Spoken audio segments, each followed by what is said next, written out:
Hi guys, welcome back to Rymerplans and Happy New Year! I am planning a brand new planner. I'm planning in my TillyJournals functional flexi planner. I have only used it to plan content, which I will get into in another video, but I'm about to do my very first monthly spread. So, the old planner that I used to use, I'll just grab it. She's still making appearances, guys. She's not gone yet. The old planner used to have this like goals, inspiring me, to-dos, blah blah blah. Oh my god, look how basic that was. But I have come up with yearly goals for this year. They're not resolutions, they're just goals. So I have made, this is quite exciting actually, I've made my own. I couldn't find exactly what I wanted, so I just made some stickers. I don't make stickers, so I was really proud of myself. I know everyone who makes stickers will be looking at that and going, okay, so whatever. But yeah. So I've got 8 categories that I want to improve in throughout the year. Sorry if you couldn't hear me there. I've got 8 categories that I want to improve in through the year, and then I have made 3 action steps for each for this month. That makes it sound really big. They're not that big. Yeah, and then for the actual monthly kit, I've got this from Your World of Colour, and then I've got some tapes. This one is Colourful Co, and I don't know who they're by. Nope, the other two don't say. Yeah, so I'm gonna leave this to voiceover Soph. I haven't done this before, obviously, and I haven't practiced or anything, so let's hope it comes out looking okay. See you on the other side. So how is your 2021 looking so far? It has been a bit of a weird one for all of us, I know, because we have all entered tier 5. Which when you're in tier 5 of a 3-tier system, it can feel a little bit overwhelming. So whatever you're feeling right now, totally understandable. I'm feeling pretty much okay actually.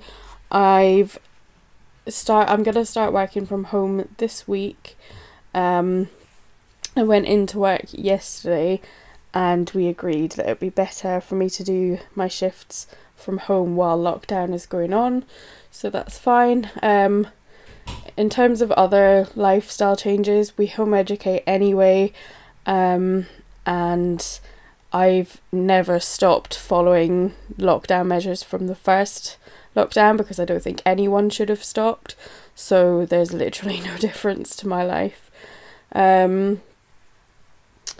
I do want to say on the subject of home educating that a lot of parents are really finding it hard, and I keep hearing again and again from people, I don't know how you do it all the time, and I just kind of want to say that what you're doing right now is not what I do. I made a lifestyle choice with my partner. We decided years ago that our kids would be home educated, and we have jobs that fit around that. So my husband is off work right now, but when he's in work, he starts at 10 o'clock. He finishes at 10 o'clock in the morning, and I don't start work until 2 in the afternoon. So someone is always home and available for the kids. I don't follow a curriculum because I don't feel that I have to because I'm a home educator and the curriculum is not essential at all. I loosely follow the curriculum. That is a choice that I've made because I find it helps me guide myself, but it's not a requirement at all, and I can take things at my pace, and at my kids' pace. There is no pressure. I know exactly what level my kids are at already because I've been teaching them all along. So I don't want anyone looking at me home educating and thinking like, oh, she can do it, because my god, I could not do what you're doing. Like, you have to, if this applies to you, you have to work full time while teaching your kids. You're teaching them stuff that you've never taught them before. You're having to answer to someone and turn in work to show how well you've been doing. Like, this is not what home ed is about. So I don't want anyone to have like a really bad view of home educators, because I keep getting that as well. Like, I can't believe you do this. What is wrong with you? It's not the case. I don't do what you're doing. And I just want you guys to cut yourself some slack if you're struggling, because totally okay. Yeah, so I've just laid down my action steps for my goals. I won't go through what all of them are, because you can kind of see what they were as I was doing them. And if you do want to have a closer look, it is on my Instagram as well, which is Rymerplans. And what I'm doing right now is making a table. I think I explain this later, but I'm making a table just to be able to like mark in a little check mark to say if I've done the thing for this month. And now I'm just getting into planning the actual monthly spread, which is exciting. I have so enjoyed, scratching my arm right next to the microphone, not the best idea. I've loved the fact that I did not have to cut and chop and move around this kit. It just fit, and that is amazing. And it's a Monday start planner. The only thing I've noticed that I'm going to have to keep in mind is that planner face kits start on a Sunday, but Anna does sell little strips that you can put on that have a Monday start. So amazing. How are you guys doing with keeping your goals this month? Have you set many? Have you set none at all? Also, I want to check in with people who have struggled in the past with anything to do with like eating and stuff, because January is the worst month in the world to either be fat or to be recovering from any difficult eating. I don't want to say the word because it's not nice to hear without warning, and I didn't warn you guys. But I just want to say, like, diets are everywhere right now, and they are the worst, and everything everywhere is telling you how wrong you are to either be fat or just to not be on a diet. And I just kind of want to, you know, say, hey guys, solidarity, I get it, it sucks.